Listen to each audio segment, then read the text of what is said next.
Aheri times खेड्यातील बातमी शहरापर्यंत.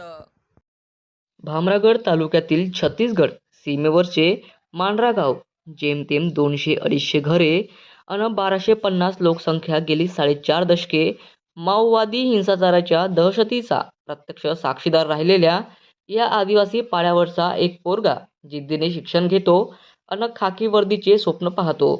पहिल्याच प्रयत्नात पोलीस भरतीत त्याची निवड होते. 5 फेब्रुवारी रोजी फोदेवाडा जंगलात माओवाद्यांशी 2 हात करताना त्यास वीरमरण आले आणि मांढराने एक कर्तबगार सुपुत्र गमावला. C60 जवान दीपक चिन्ना मडावी वय वर्ष 38 यांच्या जाण्याची वार्ता समजताच मांढरा गावावर शोककळा पसरली. शौर्य आणि धैर्याचा प्रकाश मागे सोडून माओवादाविरोधात लढ्यात आपले प्राण ठेवणाऱ्या दीपक मडावी यांचा प्रवास मोठा वादळी होता.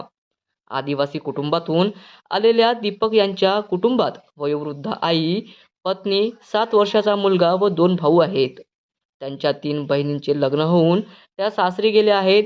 वडिलोपार्जित शेतीत राबून निसर्गाच्या सानिध्यात राहणारे हे अतिशय गरीब कुटुंब. दीपक यांचे वडील चिन्ना मडावी यांचे वर्षभरापूर्वी अल्पशा आजाराने निधन झाले. कमलापूर भामरागडमध्ये 12वी पर्यंत शिक्षण घेतल्यानंतर अहेरीच्या शंकरराव बेंझलवार कॉलेजात त्यांनी BA प्रथम वर्षाला प्रवेश घेतला आणि त्याचवेळी जिल्हा पोलीस दलाची भरती निघाली. वर्ष होते 2010. पोलीस होण्याची ओढ होतीच. दीपक मडावी भरतीला सामोरे गेले. अंगावर वर्दी लावूनच घरी परतले. दरम्यान 6 फेब्रुवारी रोजी पोलीस मुख्यालयात वीर जवान दीपक मडावी यांना जिल्हा पोलीस दलाने शोकाकुल वातावरणात मानवंदना दिली. वरिष्ठ अधिकाऱ्यांनी पार्थिव देहाला पुष्पचक्र अर्पण केले. यानंतर जवानांनी हवेत 3 फेरी झाडून मानवंदना दिली. त्यानंतर पार्थिव मांढरा गावी रवाना केले. दीपक मडावी हे मांढरा गावातून पोलीस खात्यात गेलेले पहिलेच भूमिपुत्र होते.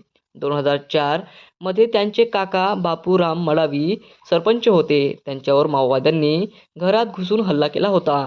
तेव्हा 10वीत असलेले दीपक यांनी पोलीस होण्याचे ठरविले.